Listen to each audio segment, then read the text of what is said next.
ভারতবর্ষ প্রকৃতপক্ষে ধনী দেশ, তাই বারবার লুটপাট করার জন্য ডাকাত পড়েছে এই দেশে। কে বলে ভারতবর্ষ একটি গরিব দেশ? ভারতবর্ষ সব দিক থেকে ধনী। ভারতের সংস্কৃতি, ভারতের শিক্ষা, ভারতের মধ্যে থাকা প্রাকৃতিক সম্পদ, হাজারো খনিজ সম্পদ ভারতের মধ্যে রয়েছে যুগ যুগ ধরে। আর পৃথিবীর সেরা ধনী দেশ বলেই তো বিভিন্ন সময় বাইরে থেকে আসা লোকজন ভারতবর্ষে এসে লুটপাট করেছে। ডাকাতি কোথায় হয়? কোনো গরিবের বাড়িতে নিশ্চয়ই ডাকাতি হয় না, ডাকাতি হয় ধনীর বাড়িতে। ভারতবর্ষ ধনী দেশ বলেই কখনো ইংরেজ অন্যরা বাইরে থেকে এসে ভারতের মধ্যে জোরজার করে শাসন করে লুটপাট করে নিয়ে গিয়েছে। শেষে বলা হচ্ছে ভারতবর্ষ গরিব দেশ, মোটেই তা নয়। বিভিন্ন দিক থেকে ভারত খুব ধনী দেশ। আর ভারতের প্রাচীন ঐতিহ্য, প্রাচীন সংস্কৃতি এত সমৃদ্ধ যে তার নতুন করে বলার নেই। কিন্তু ভারতের প্রকৃত ইতিহাসও বিকৃত করা হয়েছে। ইংরেজরা সব গোলমাল পাকিয়ে গিয়েছে। ভারতের ইতিহাসে এমন বহু মনীষীর অবদান রয়েছে যেগুলো ইতিহাসে আজ রাখাই হয়নি। কলকাতার Maulana Abul Kalam Azad institute of Asian স্টাডিজের ডিরেক্টর ডক্টর স্বরূপ প্রসাদ ঘোষ রবিবার শিলিগুড়িতে এই সব গভীর বক্তব্য মেলে ধরেন। শিলিগুড়ি বর্ধমান রোডের টি ট্রেডার্স অ্যাসোসিয়েশনের হল ঘরে এদিন দেবর্ষী নারদ সার্থক জীবন সম্মান 2025 সম্মাননা প্রদান করা হয়। সেখানে মুখ্য বক্তা ছিলেন গবেষক তথা বিশিষ্ট বুদ্ধিজীবী ডক্টর স্বরূপ প্রসাদ ঘোষ। বিশ্ব সংবাদ কেন্দ্র জ্যৈষ্ঠ কৃষ্ণ প্রতিপদ তিথিতে আদি সাংবাদিক দেবর্ষী নারদ জন্মজয়ন্তীকে সামনে রেখে সেই অনুষ্ঠানের আয়োজন করে। অনুষ্ঠানে পৃথিবীর আদি সাংবাদিক দেবর্ষী নারদকে আদর্শ হিসেবে সামনে রেখে প্রকৃত অর্থে সাংবাদিকতা কিভাবে করা যায়, সাংবাদিকতার জন্য নারদ দর্শন কি বলছে, তার বিভিন্ন দিক মেলে ধরেন ডক্টর। অনুষ্ঠানে আরএসএস এর উত্তরবঙ্গের প্রান্ত প্রচার প্রমুখ সমীর কুমার ঘোষ, বিশ্ব সংবাদ কেন্দ্রের সভাপতি ডাক্তার বিশ্বপ্রতিম রুদ্র, বিশ্ব সংবাদ কেন্দ্রের সম্পাদক তপন মণ্ডল প্রমুখ বক্তব্য রাখেন। এবারে সাংবাদিকতায় অবদানের জন্য বাংলা ভাষায় উত্তর দিনাজপুরের চোপড়া নিবাসী প্রবীণ সাংবাদিক সুবল গোপ, ইংরেজির জন্য আশিস প্রধান, নেপালির জন্য রাজেশ প্রধান এবং হিন্দির জন্য বৈজু আগরওয়ালাকে বিশেষভাবে সম্মাননা প্রদান করা হয়। এছাড়া স্থানীয় বিভিন্ন পোর্টাল বা ডিজিটাল মিডিয়ায় নতুন সাংবাদিকদেরও অনুষ্ঠানে সম্বর্ধনা প্রদান করা হয়। ভারতীয় সংস্কৃতি বা ঐতিহ্য ও পরম্পরা বজায় রেখে দেশাত্মবোধকে সঙ্গী করে সাংবাদিকরা যাতে সত্যনিষ্ঠ এবং নিরপেক্ষ সাংবাদিকতা করেন তার জন্য আবেদন জানানো হয় অনুষ্ঠানে। সম্মানীয় অতিথিদের নিয়ে মঞ্চের দিকে এগিয়ে আসবেন এবং ভারত মাতা এবং দেবর্ষী নারদের পূজনের মধ্যে দিয়ে গীত প্রচলনের মধ্যে দিয়ে আজকের কার্যক্রম শুরু হবে। তারপরে আপনারা একে একে আসুন।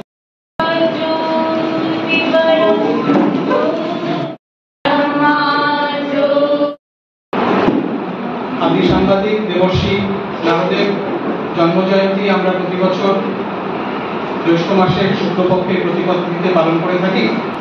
সেই অনুসারে এবছর 14ই মে দেবর্ষী নারদের জন্মজয়ন্তী ভারতবর্ষের বিভিন্ন প্রান্তের সঙ্গে আমাদের উত্তরবঙ্গ প্রান্তেও যথাযোগ্য মর্যাদায় উদযাপিত হয়েছে।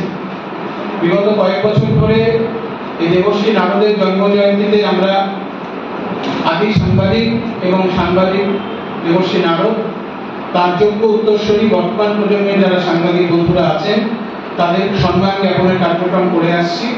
এবং একই সাথে আমরা ইন্দ্রনীতা একটু আগে যেরকম বললেন, আমাদের স্থানীয় 4টি ভাষা জনপ্রিয় উত্তরবঙ্গ আমরা জানি বহু ভাষাভাষী বহু জাতির মিলন ক্ষেত্র।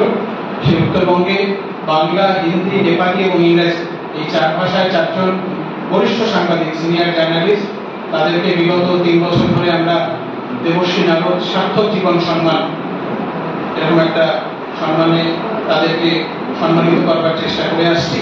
সেই পরম্পরায় এবছর আমাদের 3য় বছরের কার্যক্রম।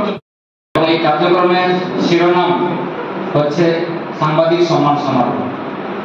এবং এর আরেকটা বিষয় হচ্ছে এখানে যে সাংবাদিকদের আমরা সম্মান দিচ্ছি তার মধ্যে 4 জনকে দেওয়া হচ্ছে এবং 4টা ভাষা। একজন বাংলা থেকে হচ্ছেন, একজন ইংরেজি থেকে, একজন নেপালি এবং একজন হিন্দি থেকে। এই 4টা ভাষার সাংবাদিকদেরকে সম্মানিত করা শিলিগুড়িতে এটাই একটা ইঙ্গিত যে আমাদের উত্তরবঙ্গ কত বিচিত্র। একটা ছোট্ট জায়গা যেখানে 14-15টা জেলা আছে সব মিলিয়ে, কিন্তু এখানে এত ভাষার লোক কাজ করে, যার জন্য যখন সাংবাদিকতার কথা প্রশ্ন আসে তখন বাকি প্রান্তে যখন শুধু একটা হিন্দিতে দিয়ে কাজ চালিয়ে দেয়, শুধু একটা বাংলাতে দিয়ে, কন্নড় দিয়ে, গুজরাটি দিয়ে কাজ চলে যায়। কিন্তু আমাদের উত্তরবঙ্গে যখন আমরা এই বিষয়ে আলোচনা করি তখন মনে হয় যে শুধু বাংলাতে যদি দেওয়া হয় তাহলে একটু অন্যায়, শুধুমাত্র যদি হিন্দিতে আমরা দিই তাহলেও অন্যায়, কারণ এত ভাষা, এত বিচিত্রতা, এত বিবিধতা আমাদের এই উত্তরবঙ্গ প্রান্তে। যার জন্য আমি বাংলা বলছি, কিন্তু মাঝে মধ্যে মনে হচ্ছে শুধু বাংলা বললে সেটাও অন্যায় হবে, যার জন্য একটু হিন্দি নেপালিও আপনাদের সামনে বলবো। এই যে কার্যক্রম আয়োজন হচ্ছে, এই কার্যক্রমের আয়োজক বিশ্ব সংবাদ কেন্দ্র। তার নামটা শুনলে বোঝা যাচ্ছে যে একটা সংবাদ প্রক্রিয়া বা সংবাদ এক্সচেঞ্জ, আদান প্রদানের কাজ আমরা করে থাকি। শুধুমাত্র উত্তরবঙ্গ নয়, শুধুমাত্র পশ্চিমবঙ্গে নয়, সমস্ত ভারতে এই সংগঠন নিজের নিজের প্রান্তে কাজ করে। আমাদের দেশের শ্রীমদ্ ভগবত গীতা, এই দেশের লোক এত কিছু লিখেছে, কিন্তু প্রচার কি হয়েছে যে আমরা আনপড়, ইন্ডিয়ান মানুষ হচ্ছে আনসিভিলাইজড, আনস্কিলড, ওরা কিছুই জানে না, যা করেছে সব ইংরেজরা আছে শিখিয়ে দিয়ে গেছে। এই ন্যারেটিভ আমাদের সমাজের সামনে সবাইকে রাখে দেওয়া হয়েছে, বানিয়ে দেওয়া হয়েছে। এই ন্যারেটিভটা আমাদেরকে চেঞ্জ করতে হবে। ওরা 1000 বছর লাগিয়েছে এই ন্যারেটিভকে বানাতে, আর আমরা আমাদের নিজের ন্যারেটিভকে প্রতিষ্ঠা করতে আমাদেরকে কাজ করতে হবে। আর এই কাজকে করবে আমাদেরকে করতে হবে, কারণ প্রত্যেকের বন্ধু এই যে বিচার প্রচারের কাজ আমরাই করি, যার জন্য আমাদের সাথে দেবর্ষী নারদের একটা সম্পর্ক আছে, ওটাকে আমরা কানেক্ট করার চেষ্টা করছি। ইসলামপুর সমাচার সাপ্তাহিক দিয়ে আপনার সাংবাদিকতা শুরু, তারপর পশ্চিম দিনাজপুর সংবাদ প্রবাহ। আপনি বর্তমানে দৈনিক অবদান, সংবাদ, নয়া জমানা সহ নানা পত্রিকার সাথে কর্মরত। পাশাপাশি উত্তরবঙ্গের লুপ্তপ্রায় রামায়ণ মুখোশ পালাগানকে আপনি বাঁচিয়ে রেখেছেন দলের দলপতি ও পরিচালক হিসাবে। এছাড়াও পরিবেশ প্রেমী হিসাবে বিগত 40 বছর ধরে বৃক্ষরোপণ কর্মসূচি এবং বন্যপ্রাণী সংরক্ষণ আন্দোলনের সাথে আপনি জড়িত। আপনি 2019 সালে ইসলামপুর মহকুমা প্রশাসনের পক্ষ থেকে একলব্য পুরস্কার এবং 2022 সালে উত্তর দিনাজপুর প্রেস ক্লাবের পক্ষ থেকে সাংবাদিক জীবনের 25 বছর পূর্তি উপলক্ষে লাইফ টাইম অ্যাচিভমেন্ট পুরস্কার পেয়েছেন। ধন্যবাদ শিববাবু। এবং গীতা তুলে দেওয়া হচ্ছে, সুবলবাবু ওটাকে তুলে দিচ্ছেন বিএসকে পক্ষ থেকে শ্রী সমীর কুমার ঘোষ এবং সম্মান রাশি। টাইপ করি মোবাইল, আমিও করি, এই করি, হ্যাঁ। এবার মেল করি, কখন যে মেল করি বা হোয়াটসঅ্যাপে পাঠিয়ে দিই মুহূর্তের মধ্যে, কত সহজ এখন, কিন্তু সহজ। কিন্তু আগে যে হাতে লেখে তারপরে কি করতে হতো, হ্যাঁ, সেটা, হ্যাঁ, এই যে কি বলে ওটা, এই যে হাতে লেখে তারপরে এবার পোস্ট করতে হতো আর কি, হ্যাঁ। কি করবো, 20 কে 21 করবো, সেটা আমাদের করবো না। আমরা সত্য যেটা সেটাই তুলে ধরবো, সেটাই আমরা সাংবাদিকতা, নিরপেক্ষ, যে এটা করলে ওরে বাপ কিন্তু বড় নেতা। Not prepared. So actually, when I was approached about this award, Samman, I immediately said yes, because I had heard about this earlier too. And while I was not very sure what the organization was exactly, I researched it a bit in the internet, and as I did my research, I found the thing so interesting. You know?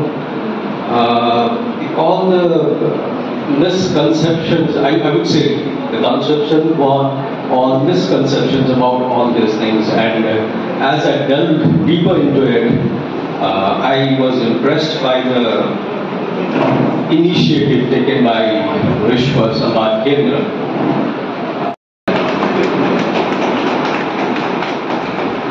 বৈদ্যুতিক হাতে পুষ্পস্তবক, মানপত্র, গীতা এবং সম্মান রাশি তুলে দেওয়া হচ্ছে বিএসকের তরফ থেকে।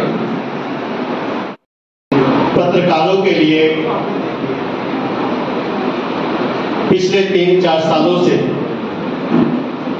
जिस प्रकार ये सम्मान समारोह आयोजित कर रहा है,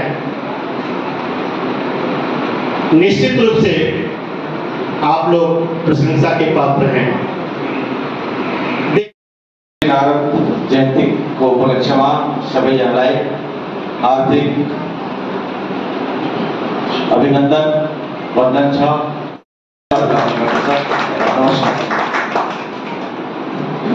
প্রধানজি উপস্থিত থাকতে পারেনি, তার হয়ে উপহারটি গ্রহণ করছেন তার ভাই শ্রী পবন প্রধানজি।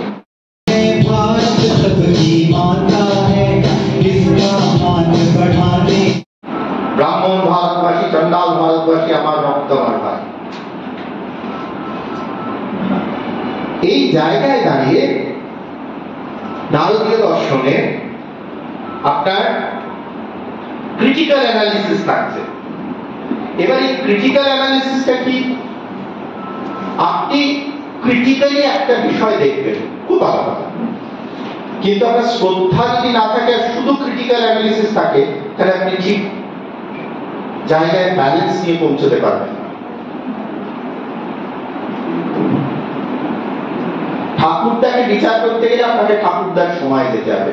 আমার সময় দাঁড়িয়ে ঠাকুরদাকে বিচার করতে হবে না, তার সময় দাঁড়িয়ে তাকে বিচার করতে হবে। এবার আপনি ভাবুন, একজন ইন্ডিয়ান জার্নালিস্ট, আপনি ভারতবর্ষকে খুঁজবেন কোথায়? only in the map of India, that we draw the political map of India, or the Indianness, Bharat বোধের মধ্যে ভারতবর্ষকে খুঁজবেন। The footprints of India in different parts of Asia, আপনার সেন্ট্রাল এশিয়াতে এককালে বুদ্ধিজম ছিল, চায়না থ্রু দিয়ে জাপান, কোরিয়াতে বুদ্ধিজম চলে গেছিল, the entire সাউথ ইস্ট এশিয়াতে বুদ্ধিজম আছে, আজও আছে। That is the presence of Indianness. আমাদের চোলা রাজারা সাউথ ইস্ট এশিয়ায় গিয়েছিলেন। Large number of temples are there. আপনার রামায়ণ শুধুমাত্র বাল্মীকি কৃত্তিবাসে তাই নয়, সাউথ ইস্ট এশিয়াতে রামায়ণ আছে। আরেকটা অদ্ভুত জিনিস দেখেন, রামায়ণে গোটা গেল, যারা ডেপটিস্ট তারা রামায়ণে কি পড়লো? রামচন্দ্র সীতাকে বনে পাঠিয়েছিলেন, ছেলে মেয়েকে ছেড়ে দিয়েছিলেন, আর শূদ্রের মাথা কেটেছিলেন। সেটা কোথায় আছে? এই লেখাটা কোথায় আছে? লেটার রামায়ণে, অর্থাৎ উত্তর রামায়ণে। কে লিখেছিলেন? বাল্মীকি লিখেছিলেন? না, ভবভূতি লিখেছিলেন। তাহলে বাল্মীকি কৃত রামায়ণ কিন্তু রামচন্দ্র আসছেন সেখানেই শেষ, ফিরে আসছেন, দীপাবলি হলো শেষ। এবার ভবভূতিকৃত রামায়ণে ওই সীতার প্রাসাদ ছেড়ে চলে যাওয়া, লবকুশের জন্ম, পাতাল প্রবেশ ইত্যাদি ইত্যাদি, এবং বিভিন্ন ভাষ্যকার লিখেছে যে ভগবতী রামচন্দ্রের প্রশংসায় ঈর্ষান্বিত হয়ে ওই কর্মগুলো করেছিলেন। যে রামচন্দ্র সারা জীবন বনবাসীদের সঙ্গে থাকলেন, গুহাবাসীদের সঙ্গে থাকলেন, তিনি শূদ্রের মাথা কাটলেন, চলে? যে রামচন্দ্র সর্বরী এঁচো খেলেন, সে রামচন্দ্র শূদ্রের মাথা কাটলেন, চলে? আর বাঙালির সঙ্গে নাকি রামের কোনো পরিচয় নেই। আমাদের দুর্গাপুজো রামকৃত দুর্গাপুজো, আমাদের বিবেকানন্দ রামকৃষ্ণের কাছে দীক্ষা নিয়েছিলেন রাম মন্ত্রে, আমাদের শ্রীরামকৃষ্ণ হচ্ছে রামচন্দ্র এবং শ্রীকৃষ্ণের যুগ্ম অবতার, আমাদের চৈতন্য মহাপ্রভু বললেন হরে রাম হরে কৃষ্ণ, আমাদের নাকি রামচন্দ্রের সঙ্গে যোগ নেই। আমাদের একটা রিসার্চ করানো হয়েছিল, বাংলায় এখনো একাধিক মন্দির গাত্র আছে যেখানে রাম লেখা আছে।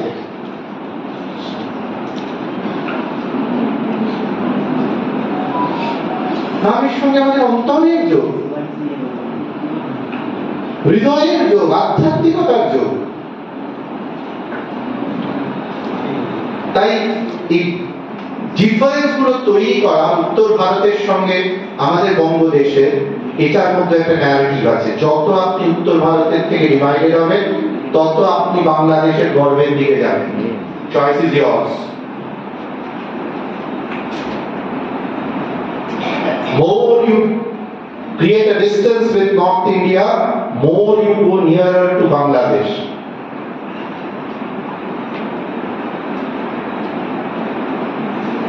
And it is not only dangerous, it is inviting the cremation ground to your house.